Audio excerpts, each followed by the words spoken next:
بسم اللہ الرحمن الرحیم۔ السلام علیکم ورحمۃ اللہ۔ محترم ناظرین، حمل خواتین کی زندگی کا ایک خاص اور نازک مرحلہ ہوتا ہے جس میں جسمانی اور ذہنی تبدیلیاں آتی ہیں۔ اس دوران صحت مند طرز زندگی اپنانا نہ صرف ماں بلکہ بچے کی نشو و نما کے لیے بھی بہت اہم ہے۔ میرے محترم ناظرین، دارالافتاء کی جلد نمبر 3 میں یہ بات مذکور ہے کہ حاملہ عورت کے ساتھ ہم بستری کتنی مدت تک کرنی چاہیے، یعنی کہ حمل ٹھہر جانے کی صورت میں کتنے ماہ تک مرد اپنی بیوی کے ساتھ ہم بستری کر سکتا ہے، اور حاملہ عورت کے ساتھ ہم بستری کرنے کے نقصانات بچے کو کیا ہوں گے اور عورت کو کیا ہوتے ہیں، اور حاملہ عورت کے ساتھ ہم بستری کرنے کے فائدے کیا ہیں۔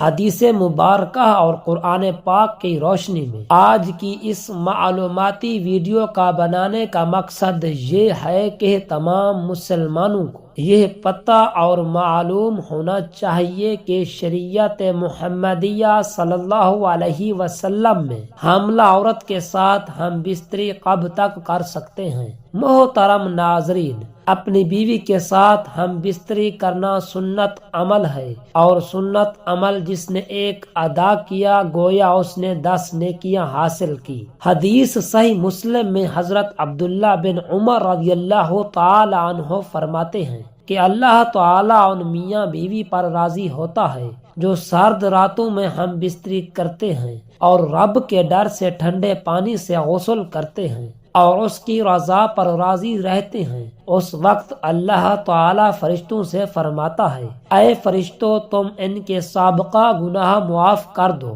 کیونکہ اس نے میری رضا کے لیے ٹھنڈے پانی میں غسل کیا ہے، اس لیے میں ان پر راضی ہوں۔ محترم ناظرین، اپنی خواہش پر صبر کرنا بہت مشکل ہوتا ہے، تو اب سوال یہ ہے کہ مرد اپنی حاملہ بیوی سے ہم بستری کب تک کر سکتا ہے؟ 2 مہینے یا 4 مہینے یا 6 مہینے کب تک ہم بستری کر سکتا ہے، اور کب پھر اس کو منع ہے؟ حمل کے دوران اگر ہم بستری کی جائے تو اس کا فائدہ کیا ہوتا ہے اور نقصانات کیا ہوتے ہیں؟ حاملہ عورت سے ہم بستری کتنے مہینوں تک اس کا خاوند کر سکتا ہے؟ تو جواب بڑی توجہ کے ساتھ سنیے گا۔ پہلے تو یہ بات سمجھنا ہوگی کن کن صورتوں میں اسلام کے اندر ہم بستری کرنا منع ہے۔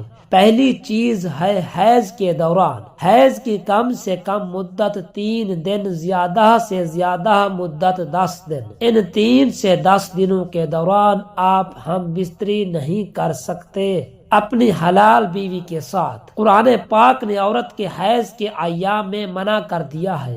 ترجمہ اور مفہوم کچھ یوں ہے کہ وہ سوال کرتے ہیں نبی پاک صلی اللہ علیہ وآلہ وسلم سے کہ حیض کے بارے میں تو اللہ تعالیٰ کے قرآن پاک نے جب آپ کو کہہ دیا ہے کہ عورتوں سے جدا رہو حیض کے دنوں میں، تو حیض کے دن کتنے ہیں؟ کم سے کم 3 دن اور زیادہ سے زیادہ 10 دن۔ تو حیض کے دنوں میں بچ کر رہنا چاہیے۔ محترم ناظرین، دوسری جگہ شریعت محمدیہ صلی اللہ علیہ وسلم نے جو قید اور منع فرمایا ہے اپنی حلال بیوی سے ہم بستری کرنے کو، وہ ہے نفاس کے دنوں میں۔ نفاس کیا ہوتا ہے؟ جب بچے کی پیدائش ہوتی ہے، اس کے بعد عورت کی شرمگاہ سے خون آتا رہتا ہے، نجاست آتی رہتی ہے، جب تک کہ نجاست بند نہ ہو جائے۔ جب بچہ پیدا ہو جائے، اس کی مدت نجاست رہنے کی کیا ہے؟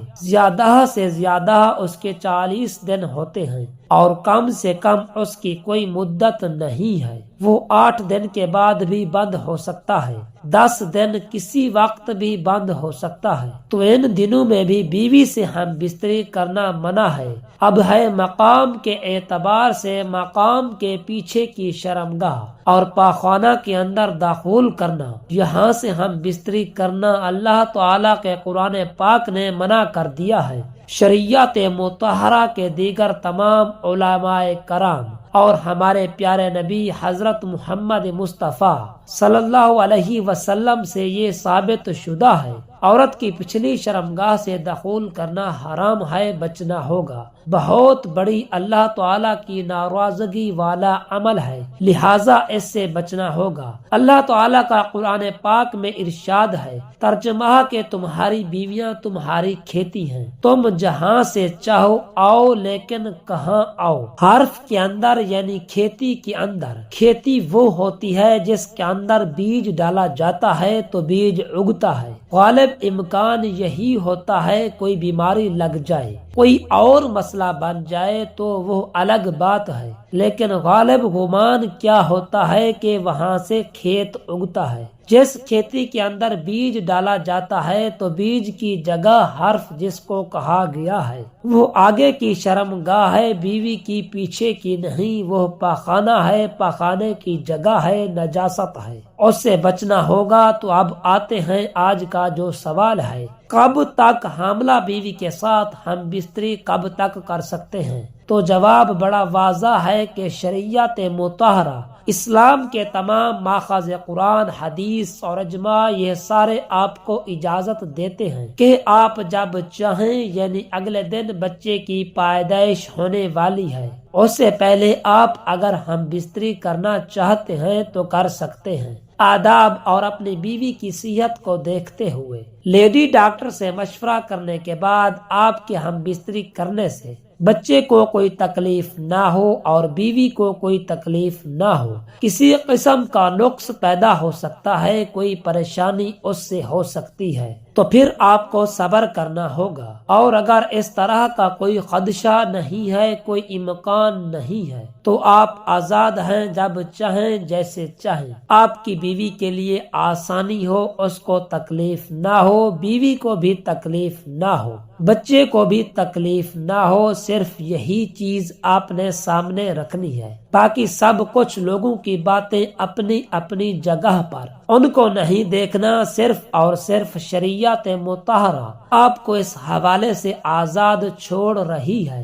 صرف آپ نے ڈاکٹر کی رائے کا احترام کرنا ہے، لیڈی ڈاکٹر جو مستند مسلمان ڈاکٹر ہونا لازمی ہے۔ حاملہ بیوی کے ساتھ ہم بستری کرنے کے فائدے کیا ہیں؟ فقہا کی رائے ہے، لیکن رائے انتہائی مستند کتاب کے اندر لکھی ہوئی ہے۔ رد المقاریہ فتاوی کی بہت بڑی کتاب، دارالافتاء کا حصہ یہ کتاب ہے، بڑی معتبر کتاب ہے، جس کے صفحہ نمبر 49 جلد نمبر 3 پر یہ بات موجود ہے کہ اگر حاملہ بیوی سے ہم بستری کی جائے تو بچے کی قوت سماعت کے اندر اضافہ ہوتا ہے، حافظہ مضبوط ہوتا ہے، اس کے بال بڑھتے ہیں، اور تیسری چیز یہ ہے کہ اس کی بینائی تیز ہوتی ہے۔ یہ فائدے ہیں اس عمل کے، اگر اس کو اس سوچ کے ساتھ، اس یقین کے ساتھ کیا جائے تو انشاءاللہ تعالی یہ فائدہ حاصل ہوگا۔ محترم ناظرین، حمل کے دوران صحت مند طرز زندگی اپنانا ضروری ہے